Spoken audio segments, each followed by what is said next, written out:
गृह मंत्री अमित शाह के बयान के बाद पीओके पूरी दुनिया में ट्रेंड कर रहा है। संसद से मोदी सरकार ने जो मैसेज दिया, जो बड़ा संदेश दिया, उसे पीओके ने पढ़ लिया। पीओके की सीटों का रिजर्वेशन वहां के लोगों के लिए सेलिब्रेशन जैसा है। भारत के गृह मंत्री ने साफ साफ शब्दों में पूरी दुनिया को, जी हां, पूरी दुनिया को यह महासंदेश दे दिया कि पाकिस्तान से पीओके लेकर ही रहेंगे।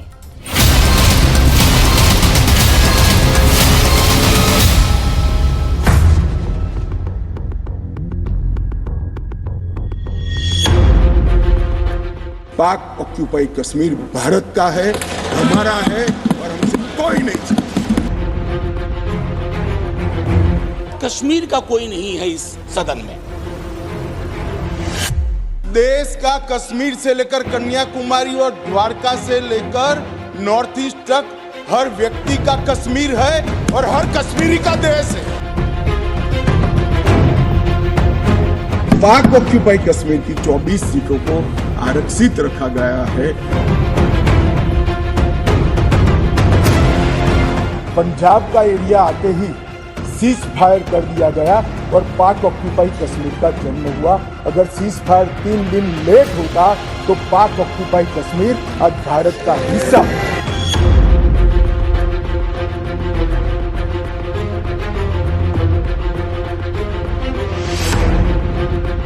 पीओके का जिक्र भारत की संसद में हुआ। संसद से जो आवाज उठी, उसकी गूंज एलओसी के उस पार पीओके में सुनाई दी। गृह मंत्री अमित शाह ने संसद में कहा कि पीओके भारत का हिस्सा था, हिस्सा है और हिस्सा रहेगा। जिसको जो बोलना है वो बोले। इस सदन में बोला हुआ शब्द इतिहास बनता है। मैं आज फिर से कहना चाहता हूं, पाक ऑक्यूपाई कश्मीर भारत का है, हमारा है और हमसे कोई नहीं छीन।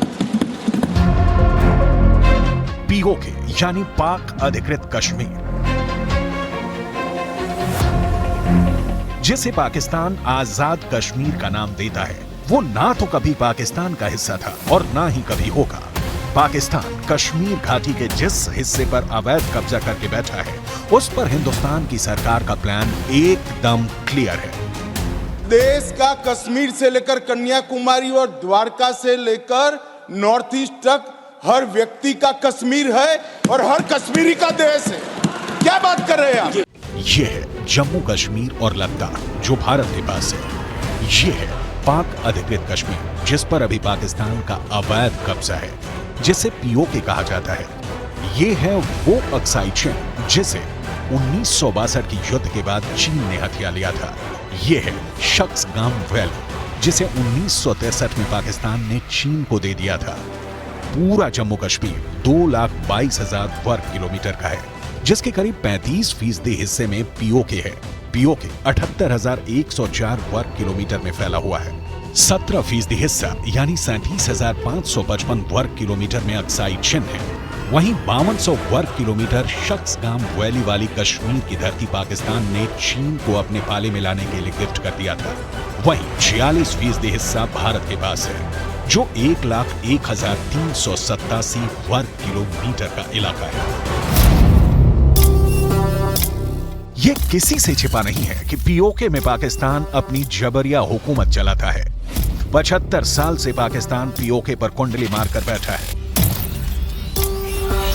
अब पीओके की भारत वापसी वाले अभियान को नई धार मिली है मोदी सरकार की गारंटी से। गारंटी कश्मीर से धारा 370 के समूल नाश की, गारंटी पीओके में तिरंगा लहराने की, गारंटी पीओके को पूरी तरह से भारत में मिलाने की। 2 सदी तक अगर धारा 370 का फैसला गलत है तो मेरी सरकार का है, मेरा फैसला। प्रधानमंत्री नरेंद्र मोदी जी ने यह फैसला लिया है। ना मोदी जी इस फैसले से भाग सकते हैं, ना हमारी कैबिनेट भाग सकती है और ना हमारा पार्टी भाग सकता है। रिस्पॉन्सिबिलिटी ऑन करनी पड़ती है। भारत की संसद से मोदी सरकार ने जो मैसेज दिया है उसे पीओके ने पढ़ लिया है। कश्मीर में पीओके की सीटों के रिजर्वेशन का ऐलान पीओके के लोगों के लिए सेलिब्रेशन जैसा है। भारत के गृह मंत्री ने साफ साफ शब्दों में पूरी दुनिया को संदेश दे दिया है कि पीओके में भी मोदी की गारंटी चलने वाली है। 3 सीटें, 2 जम्मू कश्मीर से विस्थापित परिवारों के लिए और 1 सीट पाक ऑक्यूपाई कश्मीर से विस्थापित आए हुए कश्मीरी भाइयों के लिए रिजर्व करने का काम नरेंद्र मोदी जी ने बहुत मन के साथ, चाव के साथ और संवेदना के साथ। जिस वक्त हिंदुस्तान की संसद से अमित शाह विपक्ष को खरी खरी सुना रहे थे, उस वक्त पाकिस्तान में बैठे आतंक के आका थर थर कांप रहे थे। जिस वक्त गृह मंत्री देश की संसद में पीओके की बात कर रहे थे, उस वक्त सरहद पार बैठे आतंक के आका पीओके को बचाने की खैर बना रहे थे। Surgical strike, air strike, pin point strike. PoK में कितने टेरर कैंप हैं, सेना को पता है। किस टेरर कैंप में कितने आतंकी जमा हैं, सेना को पता है। आतंकियों के पास कौन कौन से हथियार मौजूद हैं, ये भी सेना जानती है। एलओसी के पास कहां कहां आतंकियों के लॉन्चिंग पैड बनाए गए हैं, एक एक लोकेशन की जानकारी है। पीओके में दहशतगर्दों की कैसे ढाल बनी हुई है पाकिस्तान की सेना, इसकी पुख्ता जानकारी है। सवाल है, क्या पीओके को कब्जे में लेने के लिए रात के अंधेरे में एक बार फिर लिखी जाने वाली है सर्जिकल स्ट्राइक की स्क्रिप्ट? क्या एक बार फिर बॉर्डर पार कर भारत की सेना ऑपरेशन पीओके को अंजाम देने वाली है? भारत की संसद में जो कुछ हुआ है, उसका after effect line of control के उस पार पीओके में दिखाई दे रहा है। खुफिया एजेंसियों के हवाले से जानकारी मिली है कि पीओके में एक्टिव टेरर कैंपों में से कुछ कैंप को पीछे की तरफ शिफ्ट किया जा रहा है। दावे के मुताबिक इन टेरर कैंपों को एलओसी के नजदीक बने लॉन्च पैड की तरफ शिफ्ट किया गया है। लाहौर से लेकर इस्लामाबाद तक इस वक्त अमित शाह के पीओके वाले बयान को सुना जा रहा है। मोदी सरकार के जम्मू कश्मीर पर लिए संकल्प की चर्चा हो रही है। पाकिस्तान को सबसे ज्यादा खौफ पीओके को लेकर सता रहा है। इस्लामाबाद में बैठे पाकिस्तान के हुक्मरानों को डर इस बात का सता रहा है कि प्रधानमंत्री मोदी पाकिस्तान के अवैध कब्जे वाले कश्मीर यानी कि पीओके को हिंदुस्तान में मिलाने वाले हैं। यही वो बात है जिसने पाकिस्तान के हुक्मरानों की रातों की नींद हराम कर दी है। 5 अगस्त 2019 को मोदी सरकार ने जम्मू कश्मीर को लेकर जो गारंटी दी थी, उस पर सुप्रीम कोर्ट ने भी अपनी मुहर लगा दी है। धारा 370 को लेकर सुप्रीम कोर्ट के फैसले से साफ है कि धारा 370 को हटाने का फैसला पूरी तरह असंवैधानिक है। जम्मू कश्मीर भारत का अभिन्न हिस्सा है। भारत में विलय के बाद जम्मू कश्मीर के पास आंतरिक संप्रभुता का अधिकार नहीं है।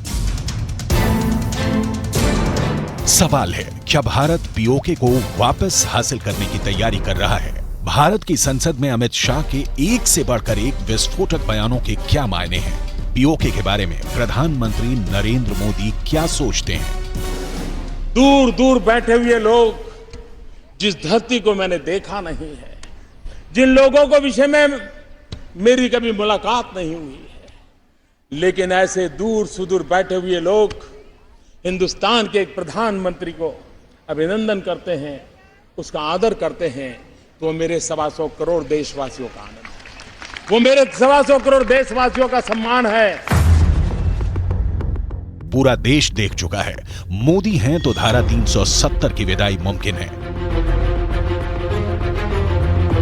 गृहमंत्री अमित शाह की पीठ थपथपाते नरेंद्र मोदी की यह तस्वीर 5 अगस्त 2019 की है। मोदी के विरोधियों ने कहा कि मोदी ने बहुत बड़ा रिस्क ले लिया है, कश्मीर की सियासत का पूरा नक्शा बदल दिया है। सवाल है, क्या ऐसा करने के पीछे प्रधानमंत्री नरेंद्र मोदी की प्लानिंग कश्मीर के हालिया भूगोल को बदलने की है? क्या पीओके को पूरी तरह से भारत में मिलाकर इतिहास में हुई भूल को सुधारने की है? नेहरू के समय में जो ब्लंडर हुआ था, इसके कारण कश्मीर को भुगतना पड़ा। धारा 370 हटने के बाद जम्मू कश्मीर में विकास और बदलाव की ऐसी लहर चली है जिसने घाटी की तस्वीर और तकदीर दोनों को बदलने का काम किया है। धारा 370 हटने के बाद कश्मीर में आतंकवाद की घटनाओं में कमी आई है। धारा 370 हटने के बाद घाटी में पत्थरबाजी की घटनाओं में कमी आई है। धारा 370 हटने के बाद 30,000 से ज्यादा युवाओं को रोजगार मिला है। धारा 370 हटने के बाद घाटी में निवेश और उद्योगों को बढ़ावा मिला है। धारा 370 हटने के बाद कश्मीर में पर्यटकों की संख्या में इजाफा हुआ है। पीओके के लोगों से ये बात छिपी नहीं है। यही वजह है कि गिलगित बाल्टिस्तान में पाकिस्तान के खिलाफ लगातार विरोध बढ़ता जा रहा है। यहाँ के लोगों ने पाकिस्तानी आर्मी और पाकिस्तान की सरकार के खिलाफ मोर्चा खोल दिया है।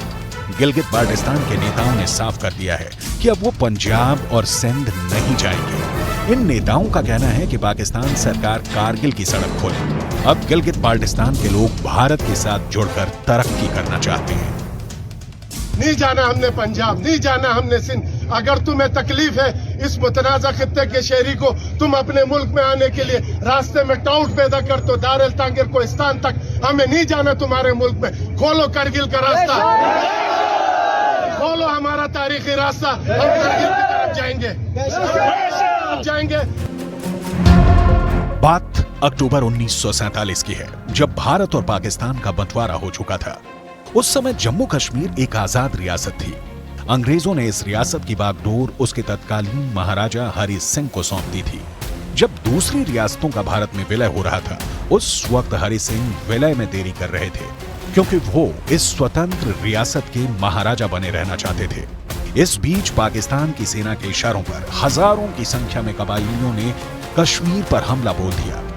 इस हमले में कबायलियों के साथ साथ पाकिस्तान के सैनिक भी शामिल थे। 26 अक्टूबर को भारतीय सेना भी श्रीनगर पहुंच गई। यह युद्ध 1 साल 2 महीने और 9 दिन चला। इस दौरान हरि सिंह के विलय पर समझौते के हस्ताक्षर के बाद भारतीय सेना ने पाकिस्तान से कबायलियों और पाकिस्तान की सेना को काफी पीछे खदेड़ दिया था। युद्ध कुछ दिन और चलता तो भारतीय सेना पाकिस्तानी सेना को पीओके से भी पीछे धकेल चुकी होती। लेकिन अचानक तत्कालीन प्रधानमंत्री जवाहरलाल नेहरू ने इस मामले को संयुक्त राष्ट्र में ले जाने का और युद्ध विराम के ऐलान का फैसला किया। युद्ध रुक गया, यूएन में प्रस्ताव भी पास हो गया, लेकिन पीओके में पाकिस्तान की जो सेना मौजूद थी वो कभी वापस नहीं लौटी। देश का प्रधानमंत्री का देश की जमीन के लिए संवेदनशीलता होना चाहिए या नहीं होना चाहिए, माननीय? इतना छोटा सवाल है। हमारी सेना जीत रही थी, वो भाग रहे थे। 2 दिन रुक जाते, पूरा पाक ऑक्यूपाई कश्मीर तिरंगे के तले आ जाता। क्यों किया?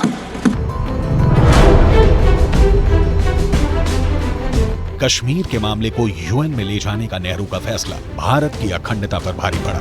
कश्मीर का एक बड़ा हिस्सा पाकिस्तान के कब्जे में चला गया।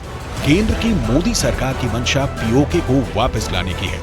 भारत का स्टैंड क्लियर है, पाकिस्तान का पीओके पर कब्जे वाला ख्वाब टूटने वाला है। भारत की धरती पर पाकिस्तान का अवैध कब्जा अब ज्यादा दिन तक नहीं रहने वाला है।